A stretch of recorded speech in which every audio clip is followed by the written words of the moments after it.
Bom dia, meus amados irmãos, a graça e a paz do nosso bondoso Deus, o amor do nosso Senhor e Salvador Jesus Cristo esteja sempre em nós, hoje e sempre. Hoje, sexta-feira, nós concluímos a lição desta semana, porque amanhã estaremos recapitulando toda a lição, né? Esta semana nós estudamos sobre o confronto que Jesus Cristo teve com os líderes religiosos, né? Os líderes judeus religiosos, diante do templo, lá em Jerusalém, na festa dos tabernáculos. E ontem vimos que Cristo, né, depois que acabou de ensinar, ele ensinou sobre a sua humildade, que ele não falava dele mesmo, aquela sabedoria que estavam deixando ele impactados, né? A liderança judaica toda impactada, com tamanha sabedoria. Ele disse que não era dele, vinha do Pai, né? E depois ensinou para eles sobre, não só ensinando sobre humildade, mas Cristo disse para eles que eles não compreendiam o que ele estava ensinando porque eles estavam no outro espírito. Se Cristo tinha humildade de reconhecer que nada era dele, tudo vinha do Pai, eles, pelo contrário, buscavam a sua própria glória. Eles, né, os judeus, viviam muito disso. Os homens religiosos, de uma forma geral, né, buscam muito glória para si, são muito egocêntricos, né, pensam só em si mesmo e tal. Cristo deixou bem claro que o que ele falava era verdade, ele não estava buscando glória para si, né, e tudo que ele estava falando ali era verdadeiro, nada dele era falso, assim como havia muita falsidade, né, diferentemente de Cristo, havia muita falsidade na vida, no ensino e na postura daqueles líderes religiosos a qual Cristo atacou realmente de forma justa, mas de forma direta, sem subterfúgio, como eles faziam, né? Eles davam bote e escondiam as unhas. Eles eram do tipo de dizer assim: vamos procurar matá-lo, vamos fazer um plano para matá-lo, e em público dizia: não, ninguém quer matar você não. Você está vendo coisas, né? Era desse jeito, a falsidade deles, né? E Cristo vai lá para denunciar isso. E hoje, na sexta-feira, vamos finalizar essa questão aí desse confronto, né? Com mais duas pergunta 11 e 12, vamos ver o que Cristo conclui nesta fala em relação a eles. Na pergunta 11 diz assim: que dura acusação fez Jesus contra aqueles que queriam matá-lo? Então, Jesus sempre faz acusação assim, sempre de forma muito firme, né? Os homens aqui que quando vai falar alguma coisa, fala assim: você está dizendo uma meia-verdade, você está dizendo uma inverdade. Olha só, por que dizer meia-verdade? Por que dizer inverdade? Por que dizer uma mentira? O antônimo de verdade é mentira. Aí o povo: não, eu não posso dizer que ele disse uma mentira não, porque eu estou chamando ele de mentiroso. Existe uma maneira bonita de dizer assim, inverdade? E não é uma mentira não, inverdade. Para você ver a falsidade, né? A loucura do homem em querer filosofar. Você está entendendo a loucura do homem como é? E Cristo vem falar contra isso. O homem se tornou tão melindroso, tão educado pelo outro homem, tão enganado pelo outro homem, que ele já não pensa mais, né? Então, olha a pergunta 11 aqui: que dura acusação fez Jesus contra aqueles que queriam matá-lo? O verso 19 diz assim: Moisés não lhes deu a lei? Cristo começa logo com uma pergunta. Vocês não conhecem a lei de Moisés não, né? Vocês não têm a lei? Moisés não deu a lei para vocês? Vocês não se acham dono da lei de Moisés? Vocês não dizem que se assentaram na cadeira de Moisés? São os representantes, os substitutos, os descendentes de Moisés? Aqueles que estão aqui para dar continuidade ao trabalho de Moisés? Então vocês têm a lei. Aí Cristo questiona: no entanto, nenhum de vocês lhe obedece a Moisés, né? Porque vocês procuram matar-me. Olha, amados, vamos ler de novo aqui, porque tem gente que tem dificuldade de entender as coisas. No entanto, nenhum de vocês, ou seja, todos vocês desobedecem. Nenhum, a palavra nenhum aqui é uma palavra só. Mas se a gente dividir essa palavra em duas partes, né? Nem de numeral. Nem apenas um de vocês obedece à lei. Eu fiz um comentário numa lição anterior e apareceu um filósofo, né? Ou seja, só para tentar discutir, não tinha nada, só para tentar inventar, discutir, né? Porque esse povo gosta de discutir. Então, ele disse assim, não, o irmão está dizendo que nenhum da liderança do Sinédrio se converteu, nenhum, eu digo nenhum. Quem se converteu, alguns judeus que se converteram, eram aqueles pobres, coitados, funcionários, espiões, ex-bajuladores, que eles eram Zé Ninguém, que botava para eles mandar para vão escutar o que Jesus está dizendo, vão monitorar a vida dele, vão vigiar, vão ver se encontra ele falando alguma coisa e traga para mim. Quem ia lá era o peão, quem ia lá era o enviado deles. Os líderes mesmos não iam, eles ficavam lá no templo. Aí Cristo foi ao encontro deles e disse tudo isso na cara deles. Os que se converteram, alguns judeus, por exemplo, na ressurreição de Lázaro, lá, alguns judeus que estavam ali, que não era nem Jerusalém, era na região da Galileia, mas na região da Judéia, desculpe, próximo a Jerusalém, mas não era Jerusalém, era uma cidadezinha pequena, Betânia, uma cidadezinha, né? Que Lázaro morava lá. Então, alguns judeus daquela região ali creram em Jesus por causa da ressurreição, mas não era a liderança judaica. Então, quando Cristo, falando para os líderes, fala assim, nenhum de vocês guarda o mandamento de Moisés, olha só, eu estava exagerando quando eu disse que nenhum da liderança judaica se converteu? Me mostre um da liderança judaica. Nenhum. O único que vai se converter lá na frente, depois da ressurreição de Cristo, quase 4 anos depois da ressurreição de Cristo, é Paulo, que não participava da liderança, mas era um serviçal da liderança de primeiro escalão, de alto nível, era um servidor de luxo deles. Quem manda, olha, tanto que Paulo, ele recebia uma carta do sacerdote, do sumo sacerdote, autorizando ele a fazer aquilo, era um pau mandado. Agora, era um homem muito culto, que na sua carreira poderia chegar a um alto posto ali, de um doutor da lei, de alto nível total, né? Auxiliar do sumo sacerdote, auxiliar de um sacerdote importante. Mas veja só, nenhum deles, e Cristo diz aqui, ó, nenhum de vocês obedece à lei de Moisés. Ou seja, a lei que Moisés deu escrita para vocês. Que a lei não é de Moisés, coitado, né? Moisés não tinha condição de fazer um código, um código de como cuidar de um galinheiro. Moisés não tinha condição de fazer um manual de como cuidar disso. A lei não é de Moisés, a lei é de Deus. Cristo está apenas dizendo assim, por que Cristo está dizendo Moisés deu a lei? Cristo está dizendo porque eles estavam usando o nome de Moisés, dizendo assim, nós somos servos de Moisés, eles dizem. Eles vão dizer ainda. Quando nós estudarmos aqui o capítulo 9, a gente vai ver que eles vão dizer abertamente, nós somos servos de Moisés, mas você não sei quem é não. Eles dizem com Cristo assim. Por isso que Cristo está dizendo para eles aqui, ó, Moisés deu a lei, você diz que segue Moisés, mas por que você não obedece a lei de Moisés? Né?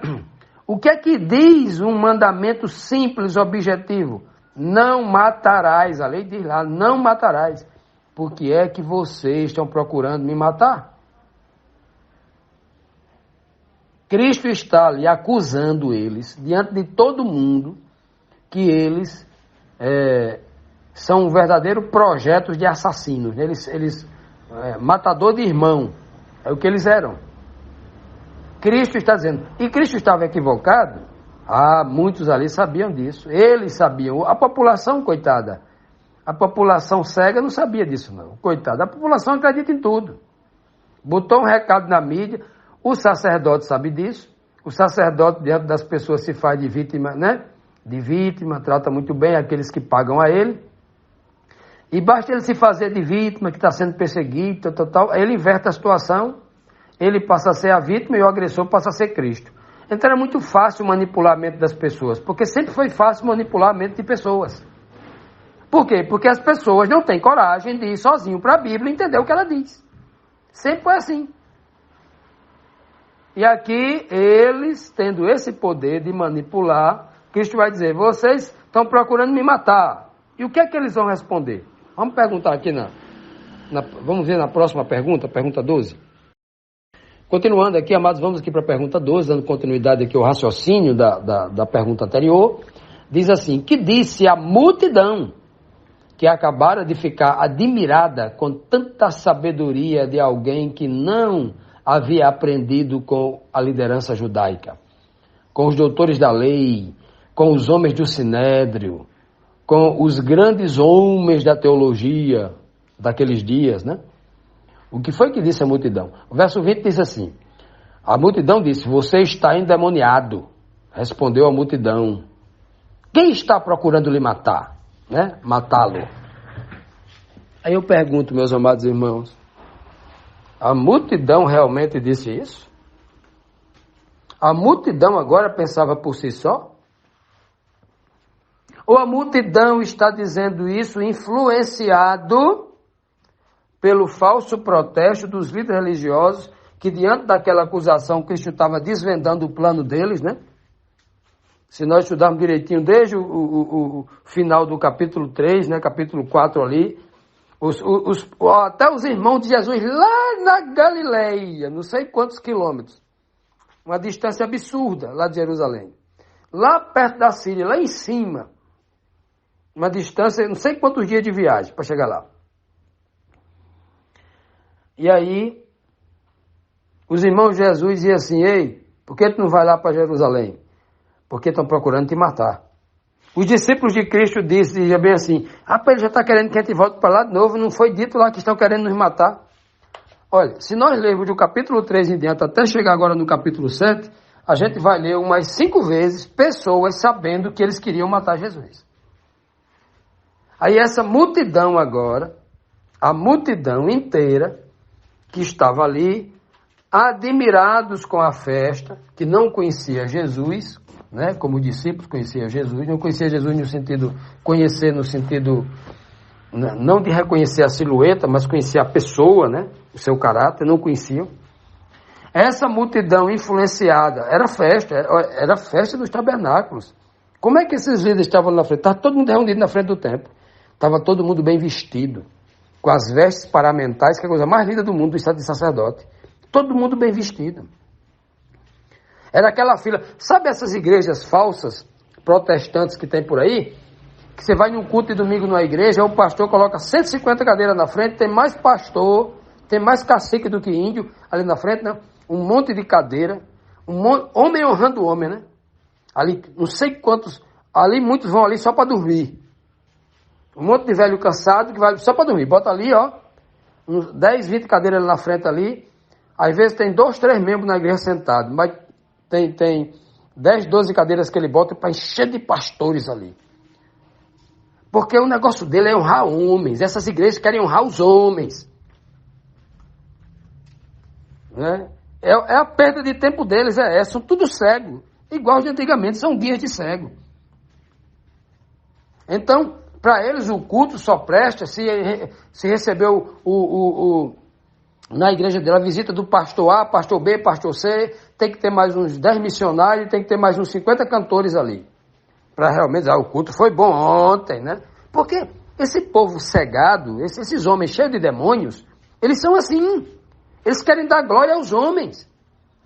E aí esses homens lá estavam cheios lá dessa liderança, doida para que, né, tudo bem vestido, né, em cada festa dessa era a oportunidade deles se exporem.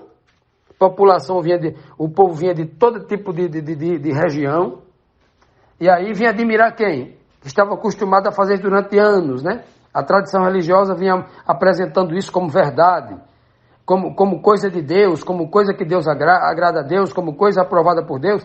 Então a pessoa olhava para aquele povo ali e de repente, vocês estão querendo me matar.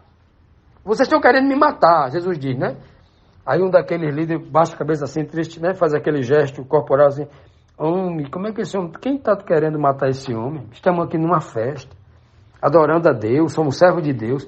Ou seja, aí isso tocou o coração da multidão sensível, que é emocional. A multidão não é racional, é emocional. Aí a multidão se revoltou contra Cristo.